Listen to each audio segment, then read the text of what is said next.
Good morning, students. Welcome to class 6 geography class.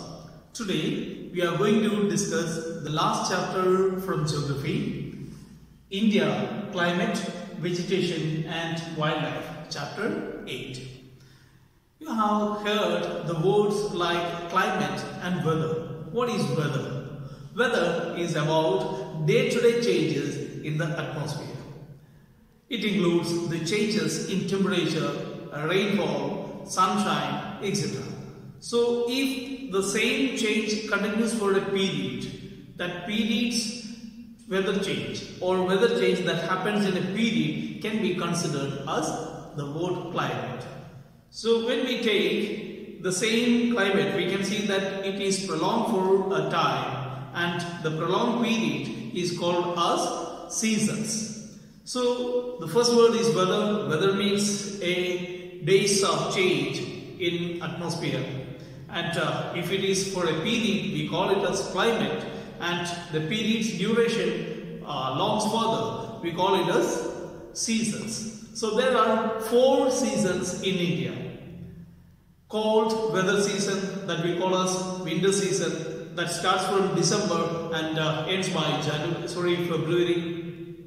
Then hot weather season or summer season, that starts from March and ends in May.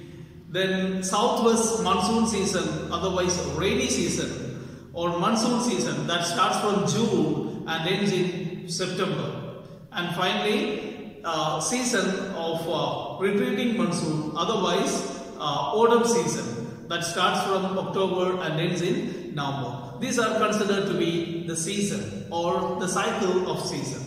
So what is cold weather season or winter season? During winter season, we can see the sun rays do not fall directly upon the region or upon India. So that's why, as a result, the temperature is low in northern India. So we feel cold here. By the time we can see the wind that comes through the Himalayan region, that brings cold or even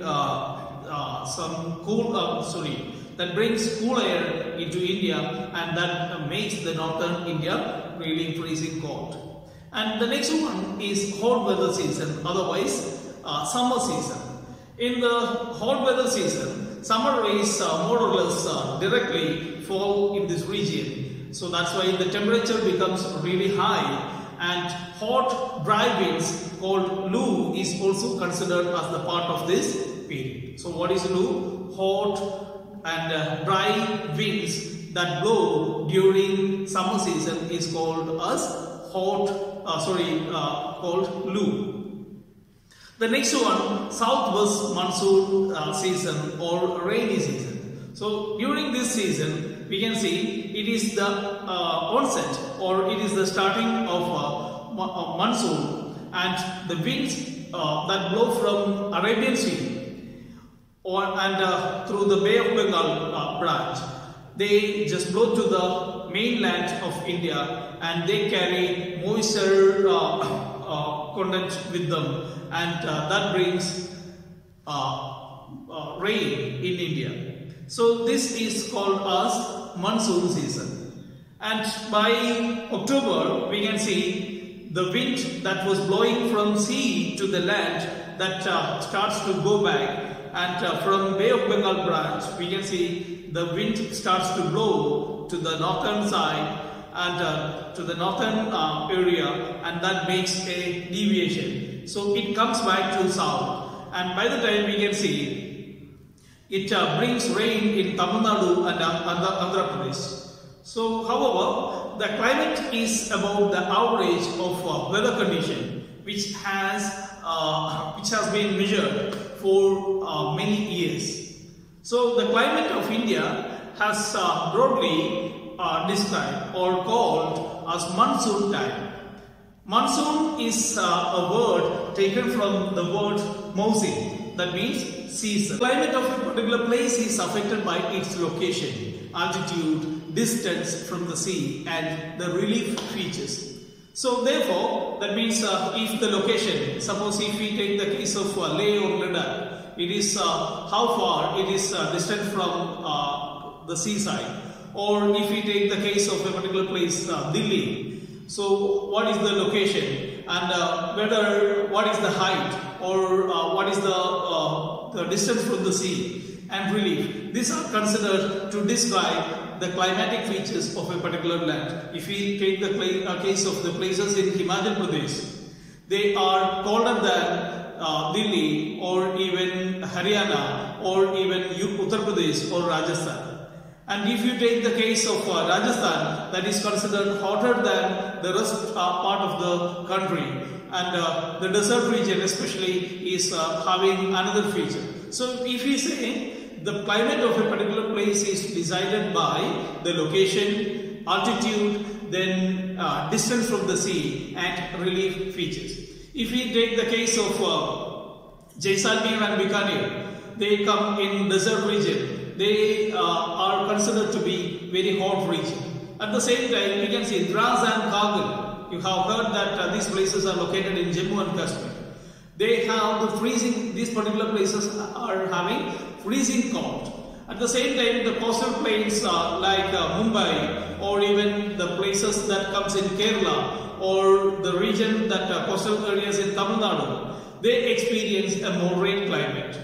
At the same time, we can see being if you take the place of place like Mausindra, which is having the highest rainfall in India, that is located in Meghalaya. So some places in India can be seen that we can see that a variety of climate, a variety of distance from the sea level, as well as again another difference that can be seen with the altitude.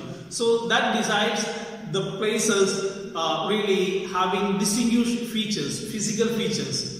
So that means the natural vegetation in our country really varied. So we can say that there are small plants called bush, shrubs, like cactus or flowering plants, etc. They can be seen in the different parts. So at the same time, we can see the tall trees like banyan or even mango. They are also grown in India. So we can see from place to place the vegetation is different, or the plants that are grown in India are different, because that the location of the place, as well as the altitude of the place and the distance from the sea and the relief features, and moreover the monsoon received or the rainfall received, all these things are different. That's why the plants which are grown in India are also seen different or vary from place to place. So when we take the case of this forest or natural vegetation, we can see that natural vegetation itself can be divided into three types: the shrubs, bushes, and the tall growing trees, and the forest regions. So when we take the case of this, the term forest, why the forests are considered necessary? Because you know that plants release oxygen that we breathe in, and at the same time they consume the carbon dioxide that we breathe out. And the roots of the plant that bind the soil and tighten the soil, that reduces the soil erosion. And moreover, it controls soil erosion. And the forest provides us timber and furniture, fuel, good, fodder, and medicinal plants, herbs, etc. And moreover, they maintain a cool climate also. And that's why we can see that forests are considered to be really important, because they are considered to be the lungs of earth. They maintain the oxygen level. So if the forests are lost, that means the entire humanity as well as all the living things are lost. So again, that's why we can see forests are considered to be the natural habitat of wildlife. Many natural vegetation has been destroyed by the human invasion, and especially for extending cutting down of trees, reckless deforestation, and moreover we can see that to make the new cities, and especially for the industrial purpose, for many reasons we can see that the forests are being destroyed. So to protect the forest, we can see one particular program that is conducted by the government is done, that we call as One Mahotsav. Especially on that day, usually we plant trees, and we plant more and more trees to make the people aware that why do we need more forests, or what is the necessity of protecting forests. And the next case is the wildlife. Forests are considered to be the the home for wildlife. A variety of reptiles, amphibians, mammals, birds, insects, and so many things are grown and are being lived in the forest. So that's why we can see wildlife is considered to be really. The tiger is our national animal. It is found in the various parts of the country.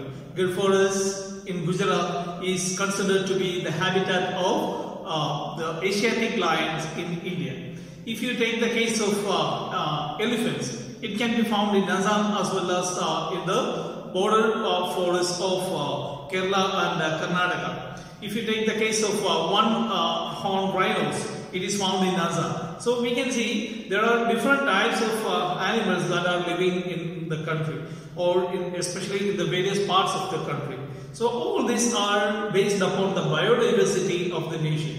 And moreover, if you take the case of the birds, peacock is considered to be the national bird, and many other birds are found. And in order to protect all these types of birds as well as animals, government has taken initiative to build up or to make national parks and wildlife sanctuaries and biospheres. So government has taken its initiative, just like starting the projects like Project Tiger, Project Elephant, etc., to protect these sort of animals. And it's our duty to protect the wildlife as well as these wildlife sanctuaries and the habitat. And moreover, it is our duty to protect the forest that is considered to be the habitat of these animals, because without forest there is no life in our nation. So that's why we need to protect forests and wildlife. Thank you for watching this video. I would like to wish you an amazing day. Thank you.